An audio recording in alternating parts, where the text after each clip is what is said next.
most important thing is to be able to define which ones you can come to an intelligent decision on and which ones are beyond your capacity to evaluate.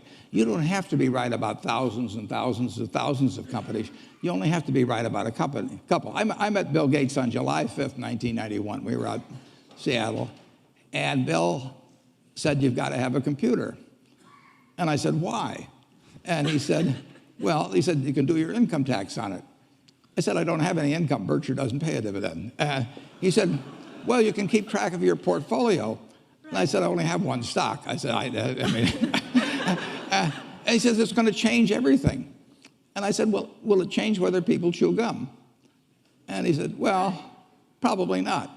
And I said, "Well, will it change what kind of gum they chew?" And not. And I said, "Well, then I'll stick to chewing gum and you stick to computers, you know." I don't have to understand all kinds of business. There's all kinds of business I don't understand. But there's thousands of opportunities there. I did understand the Bank of America, you know, and I'll be able. I'm able to do that.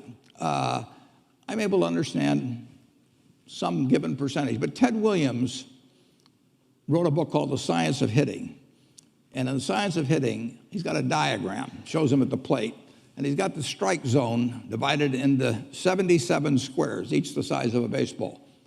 And he says, if I only swing at pitches in my sweet zone, which he shows there, and he has what his batting average would be, which is 400. If he had to swing at low outside pitches, but still in the strike zone, his average would be 230. He said the most important thing in hitting is waiting for the right pitch. Now, he was at a disadvantage because if the count was 0-2 or 1-2 or so on, even if that ball was down where he was only going to bat 230, he had to swing at it. In investing, there's no called strikes. People can throw Microsoft at me and, you know, you name it, any stock, General Motors, and I don't have to swing. And nobody's going to call me out on called strikes. I only get a strike called if I swing at a pitch and miss. So I can wait there and look at thousands of companies day after day, and only when I see something I understand and when I like the price at which it's selling, then if I swing, if I hit it, fine. If I miss it, it's a strike.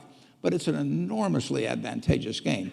And it's a terrible mistake to think you have to have an opinion on everything. You only have to have an opinion on a few things. In fact, I've told students, if when they got out of school, they got a punch card with 20 punches on it, and that's all the investment decisions they got to make in their entire life, they would get very rich because they would think very hard about each one.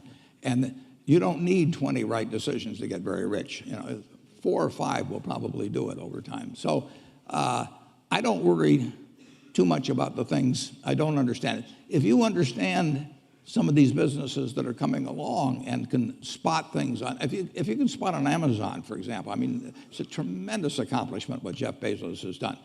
And I tip my hat to him. He's a wonderful businessman. He's a good guy, too.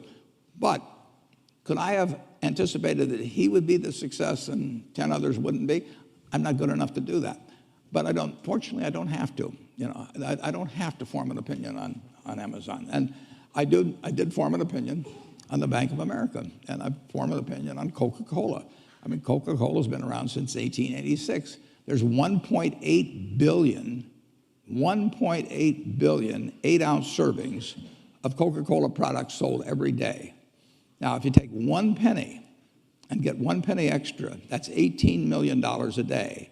And 18 million times 365 is 7 billion, 3 less 730 billion, or $6,570,000,000. So annually, $6,570,000,000 from 1 penny. Do you think Coca-Cola is worth a penny more than, you know, Joe's Cola?